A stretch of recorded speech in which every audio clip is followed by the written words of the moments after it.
You didn't stumble here by chance. You were led.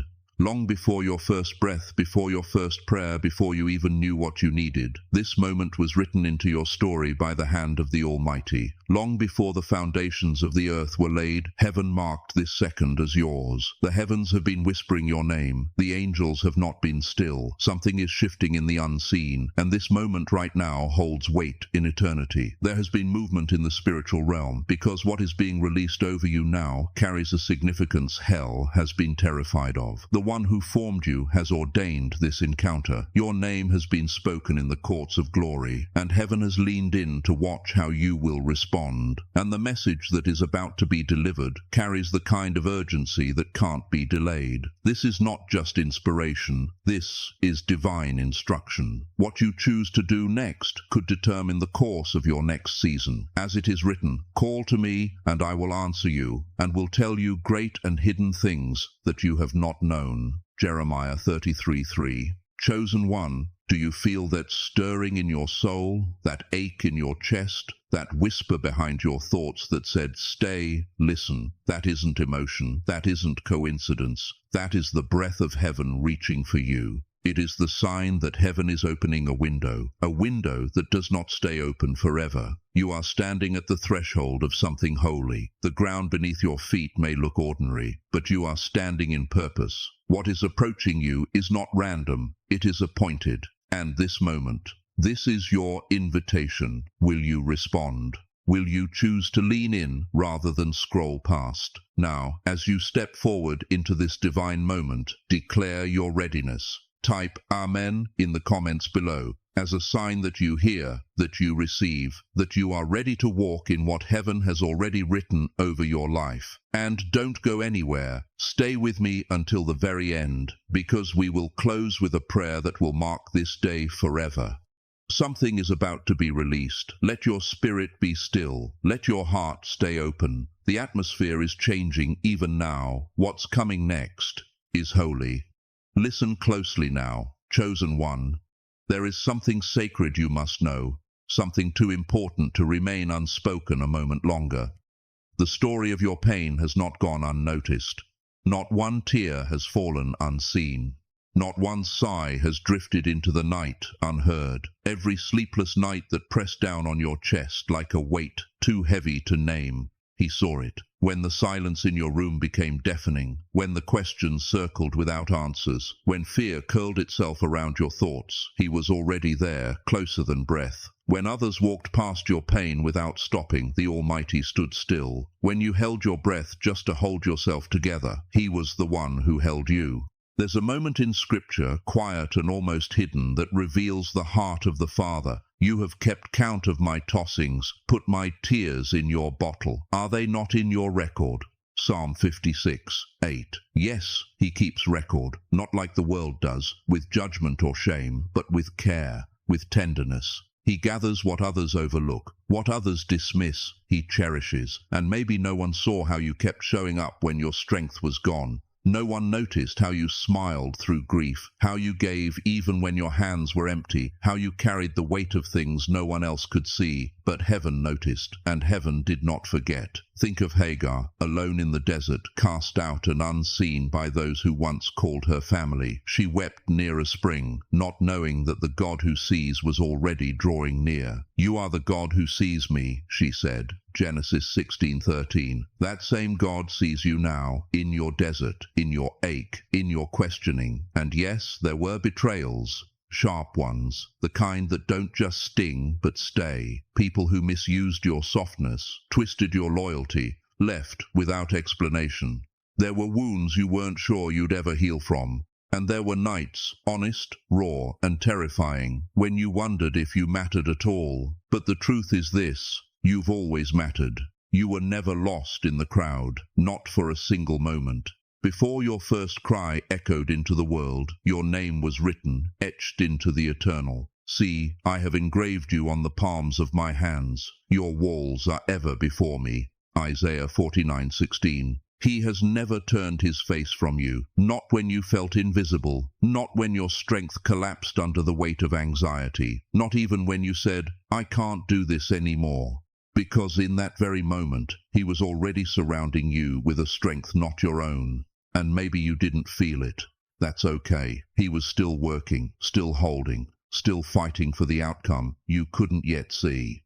You are not forgotten, you are not abandoned, and you are not beyond healing. The hands that crafted galaxies are the same hands reaching for you now, steady, gentle, sure. Let this message be what it is, a reminder, not that you've been overlooked, but that you've been seen all along. Not that you're too broken to begin again, but that even now, especially now, you are being invited into something deeper. The night is not the end of your story. The ache is not your final chapter. You were never alone. Not then, not now, and you never will be. There's something that must be said now, something that heaven has been waiting for the right moment to release into your spirit, and that moment is now. What you are about to hear is not ordinary. It will shake the way you've been interpreting your past, your struggle, your silence. It will peel back the surface and reveal what's been moving beneath it all. Because while you've been fighting battles in the visible, there's been another war raging in the invisible. And the truth of that war is about to come to light. The resistance you felt, it wasn't bad luck. It wasn't just life being hard. It was targeted. And it was spiritual. The closed doors, the sudden betrayals, the moments where you felt like every direction led to disappointment, where it seemed like nothing you touched would open up or move forward. Those were not coincidences. They were calculated moves from an enemy that fears your arrival more than anything else. You see, hell doesn't panic over mediocrity. It panics over purpose, and you, chosen one, carry purpose in your bones. The enemy has been terrified of what will happen the moment you realize who you truly are. He has studied your anointing longer than you have. He has watched the weight of your words, the power of your obedience, and the favor on your life. He knows your alignment with heaven has the potential to break generational chains, to uproot systems of bondage, to speak freedom where there has only been silence. And so he tried everything to wear you out before you ever got there. The delays weren't just inconvenient. They were warfare. The betrayals weren't just painful. They were assignments. The weariness wasn't just emotional. It was spiritual sabotage.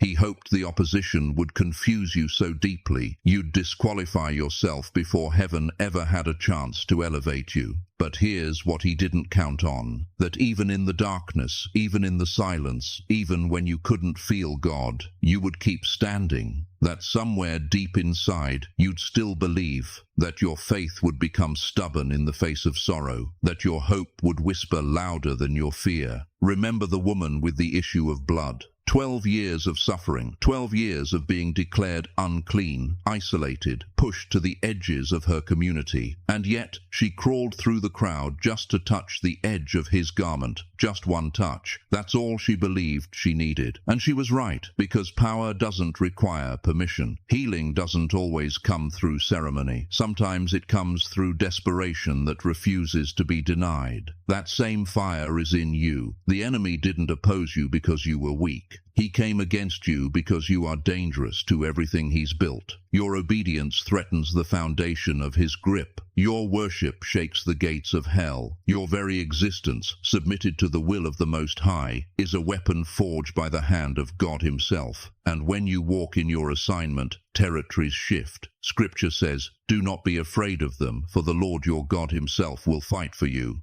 Deuteronomy 3:22, and he has, quietly, faithfully, behind the scenes. While you were trying to keep your head above water, the host of heaven was already preparing your victory. And now, the announcement has gone forth in the Spirit. The war against your breakthrough is over. The time of divine release has come. No more delay. What was withheld is being released. What was broken is being restored. What was buried is being resurrected. This isn't a slow shift. It's a sudden one. Just like Joseph, who woke up one morning in a prison cell and went to sleep that night in a palace. Just like Ruth, who went to glean in the fields and ended up walking into destiny. Just like Peter, who fished all night with nothing, until one word from the Lord turned his emptiness into overflow. This is that kind of moment. The tide is turning, not because the fight wasn't fierce, but because the promise is sure. What heaven has spoken over your life cannot be revoked, not by demons, not by delays, not by doubt. So stand, not as someone barely surviving, but as someone who is stepping into what always belonged to them. Your pain wasn't pointless. It was proof of what was at stake. And now, the very places where you bled are about to become the places where others find healing. The season has shifted.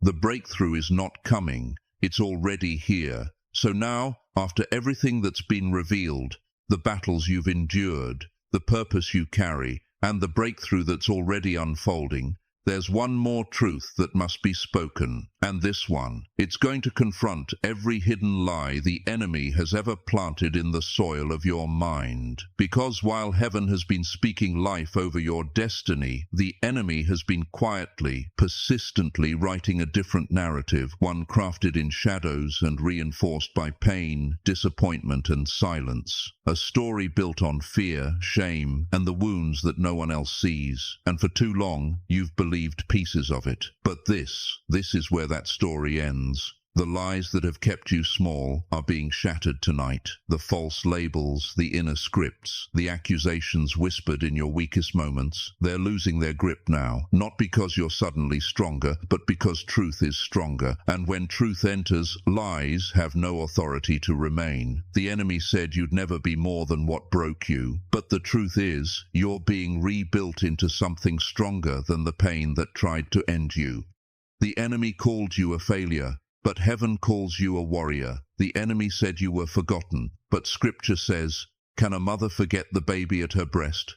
Though she may forget, I will not forget you." Isaiah 49:15. The enemy said you were damaged beyond repair, but the potter never discards the clay. In fact, he refashions it in his hands, just like the vessel in Jeremiah's vision, marred in the making but remade with purpose. Jeremiah 18:4. Your scars aren't disqualifiers. They are proof that you've survived the fire. Maybe you've heard the lie that you missed your moment, that it's too late. But the author of time does not operate on human deadlines.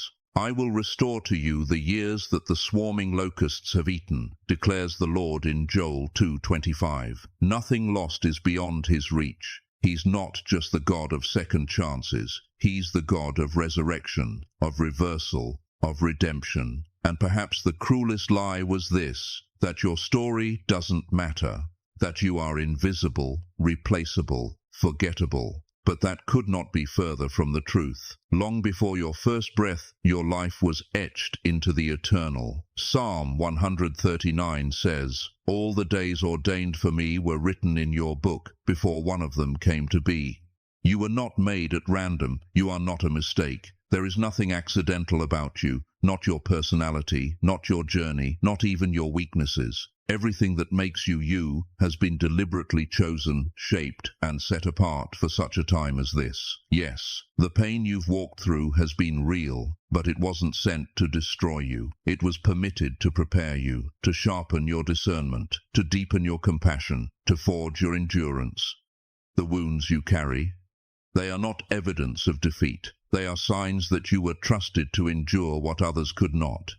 Even in the darkest moments when you couldn't see the way forward, heaven was still recording every detail, every silent scream, every unanswered prayer, every night spent asking why. It was seen, it was heard, and it was never in vain. Romans 8:28 doesn't say that everything is good, but that everything works together for good. And right now that promise is alive in you. When you were walking through fire, it wasn't punishment, it was refinement. When the winds howled and everything you built seemed to shake, it wasn't abandonment, it was training. And when the wilderness felt endless, dry and empty, it wasn't the end, it was preparation for the land he promised. You were being made ready. So let this settle in your soul. Nothing has been wasted. Not the betrayal, not the detour, not the season where you felt left behind. Heaven doesn't discard broken things, it transforms them. What the enemy meant for evil, God is turning for good. Genesis 50:20. Your story is not over. It's about to rise in power. And this next chapter, it won't be written in pain. It will be written in redemption, testimony, triumph, transformation. Because the same hand that allowed the breaking is now writing your becoming. You were not forgotten. You were forged. And now you're ready. And now, as the dust settles from the battles you've endured, as the noise of the world begins to fade behind you, there is a quiet knowing rising in your spirit.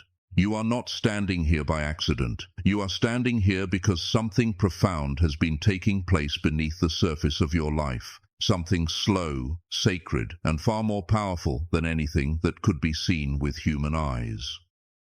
You may have thought you were just surviving another hard season. You may have assumed this was just a stretch of pain or stagnation, but heaven has known the truth all along. You have been in a divine transformation, not the kind that happens in grand displays or public celebration, but the kind that takes root in silence, the kind that matures in darkness, the kind that only the hand of God could orchestrate. While you were asking for breakthrough, He was building your capacity. While you longed for answers, He was forming your discernment. While you prayed for open doors, He was planting deeper roots. What you saw as resistance was actually refinement. It is written in Ecclesiastes 3:11. He has made everything beautiful in its time. But what many forget is that beauty rarely begins as something obvious. A seed does not look like a tree. Clay does not resemble a finished vessel. Wilderness does not feel like destiny. And yet, God has always chosen to do His greatest work in hidden places. Think of David, not as the king, but as the shepherd. Before he held a crown, he held a harp. Before he stood before giants, he stood alone in pastures. No applause, no platform, just solitude and the slow work of becoming. When the prophet came to anoint a new king, David wasn't even invited to the lineup,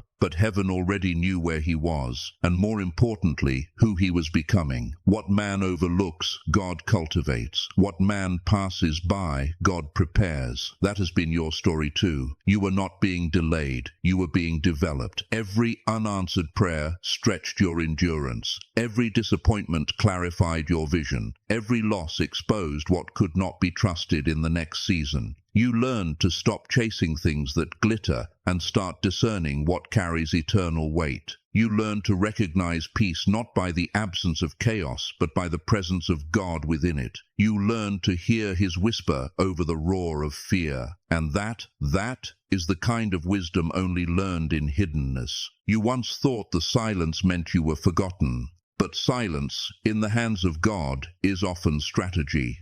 Just as Jesus remained silent during His trial, not because He was powerless, but because He understood purpose, you too were being taught restraint, trust, and authority. Not everything needs a response. Not every battle is yours to fight. You've learned when to speak, and more importantly, when to be still. Even the isolation, the loneliness that felt cruel at times, was heaven's way of removing distractions so the voice of the Spirit could grow louder.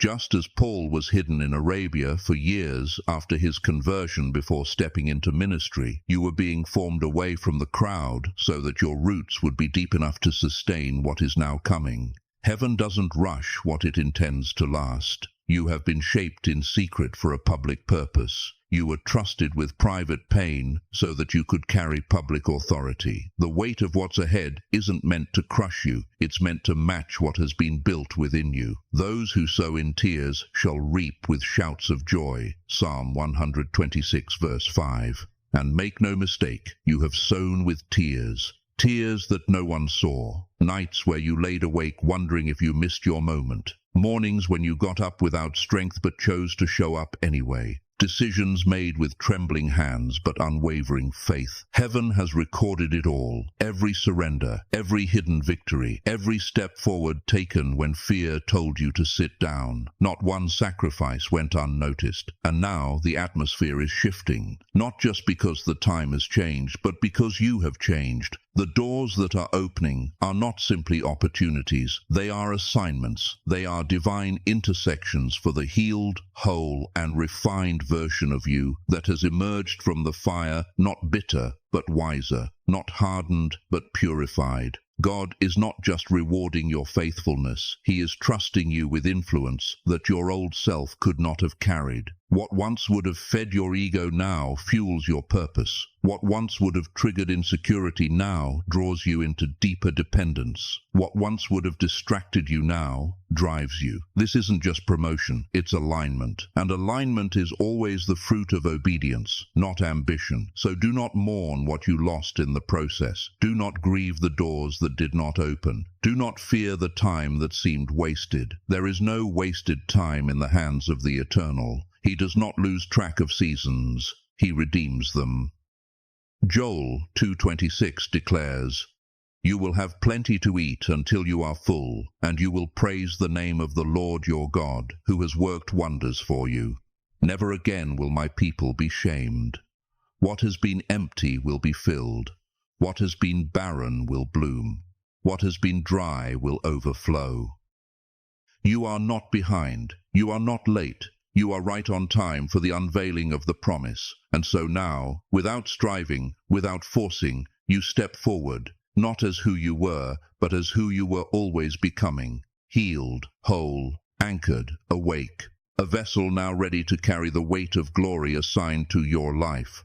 This is the season not just of restoration, but of revelation, where the world begins to see what God has known all along. You are ready, not because the world says so, but because heaven has said, now. Now listen closely, because what unfolds next is not just another shift in your circumstances, it is a shift in the atmosphere of your life. This is the point where the invisible begins to break into the visible, where heaven's intention invades the details of your reality. You've walked through the refining. You've endured the hidden seasons. And now, what has been forming in silence is about to echo in the open. This is where divine timing meets human readiness. This is where what was once only whispered in prayer becomes manifest in motion. What's coming won't just answer your questions, it will exceed your expectations. The hand of the Almighty is moving, not just to comfort, but to change. You are not standing at the edge of a small adjustment. You are standing at the threshold of divine interruption. The kind of breakthrough that does not announce itself with warning, but arrives suddenly, completely altering the landscape of your life. The kind of blessing that catches even the most faithful by surprise. The kind of favor that forces your enemies to reevaluate what they thought they knew about you. Just as in Acts 12, when Peter was locked in prison and the believers were praying behind closed doors, an angel appeared in the night. Chains fell. Iron gates opened by themselves, and Peter walked into freedom while the city slept. That same supernatural intervention is being prepared on your behalf, where things that have long been shut will begin to open without effort, without force, and without logical explanation. What has been immovable will move. What has been closed will unlock. What has been lifeless will breathe again. You will see it begin, not in years, but in days. Evidence will begin to appear. Conversations will unfold that you couldn't have orchestrated. Alignments will take place that no amount of networking could have arranged. You will hear news, receive messages, be connected to people or moments that bear the unmistakable fingerprints of God. Not coincidence, not luck, but the sovereign weaving of a divine author. In the coming days, the fog will lift. The delays that once seemed cruel will begin to make sense. Your questions will begin to receive clarity, and you will know, not just in theory, but in your spirit, that God has heard you, that He never left, that what you thought was denial was actually preparation for a better door. But hear this with holy sobriety. Breakthrough is not passive. This moment requires participation, not striving, but surrender, not effort, but alignment. The Red Sea did not part until Moses lifted his staff. The walls of Jericho did not fall until the people walked in obedience. The oil in the widow's jar did not multiply until she poured. The miracle is released by divine will, but it is activated by your response. This is not a time to carry old weight into new seasons. The way forward requires lightness. Some patterns must break. Some habits must be left behind. Some relationships, though familiar, cannot follow you into the land of promise. Some thought patterns, once protective, are now restrictive. Some fears must be confronted and dismantled. Some excuses must be laid down.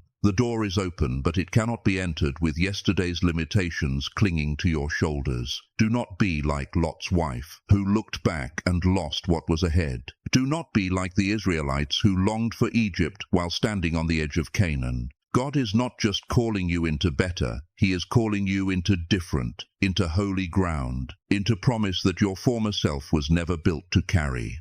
Forget the former things, do not dwell on the past. See, I am doing a new thing. Now it springs up. Do you not perceive it? Isaiah 43:18-19. You must perceive it. You must prepare for it, because the new thing has already begun. This is your Jordan River moment. Not a season to camp at the edge, but a season to cross. And as you cross, your identity will shift. Your posture will change. Your authority will rise. You will move from waiting to walking, from promise to possession, from survival to significance. And what's ahead will not just bless you, it will bless through you. Because this isn't just about favor, it's about assignment. God is not just giving you something, He's entrusting you with something. Impact, influence, a voice, a role to play in the unfolding of His will on the earth. But you must choose. You must be willing to release what is familiar in order to embrace what is holy. You must be willing to stop managing the old when God is inviting you to step into the new. The season is shifting, the cloud is moving, and where He leads, there is life, restoration, and the fullness of everything He has spoken over you from the beginning. This is not a test of your ability. It is a test of your surrender. And as you yield completely, courageously, you will find that the same God who carried you through the valley is now calling you into the mountain. Everything is becoming new, and this time, so are you.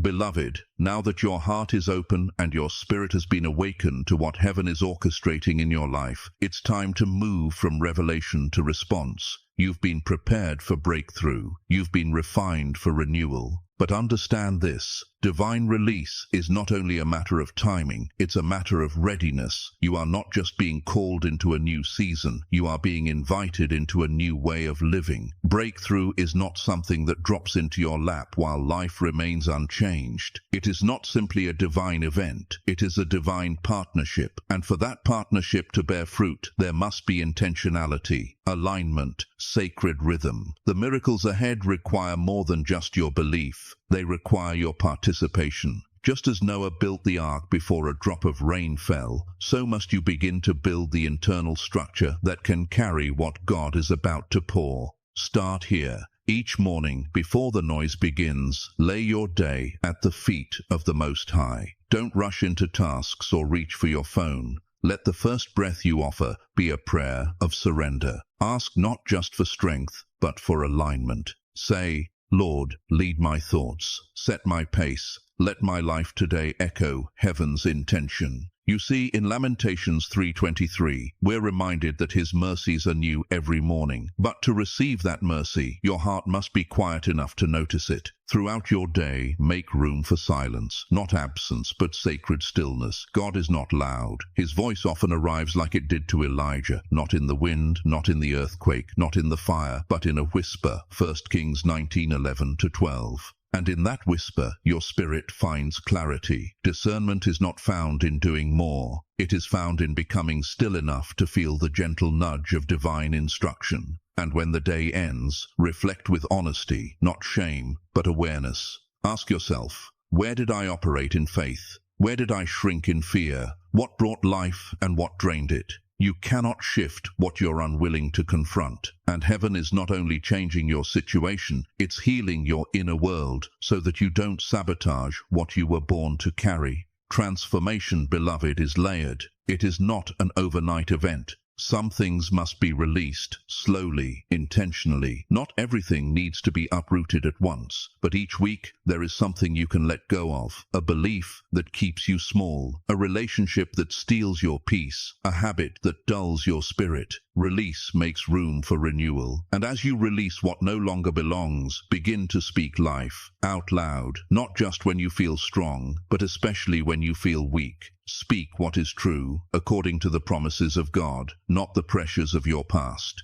Let the weak say, I am strong. Joel 3:10. Declare what heaven sees in you, even when your reflection doesn't yet agree. Words shape worlds, and your destiny responds to the atmosphere you create with your mouth. Track what God is doing. Don't overlook the small shifts. Keep a record, not just of big miracles, but of quiet confirmations. The stranger who spoke the exact word you needed. The opportunity that came through an unlikely source. The peace that came in the middle of a storm. These are not random. They are the fingerprints of your Father. And when doubt creeps in, your own journal will silence it with evidence. Be quick to obey, not just in the big things, but in the small nudges, the prompt to reach out, the sudden thought to pause, the pull to rest. In John 2, the first miracle Jesus performed, turning water into wine, began with a simple instruction: do whatever he tells you. Those who followed didn't understand the outcome, but their obedience opened the door for transformation. The same will be true for you. And while you're obeying, protect your atmosphere with fierce tenderness. Not everyone can walk with you in this season. Not every conversation is harmless. Your soul is sensitive in transition. Limit exposure to what drains you, your energy, your focus, your emotional space. They are sacred real estate. Guard them, not out of fear, but out of reverence for what is growing within. Take care of your physical body. It is not separate from your calling. It is the vessel of it. Don't neglect your health in pursuit of spiritual goals. Jesus walked. He withdrew to rest. He ate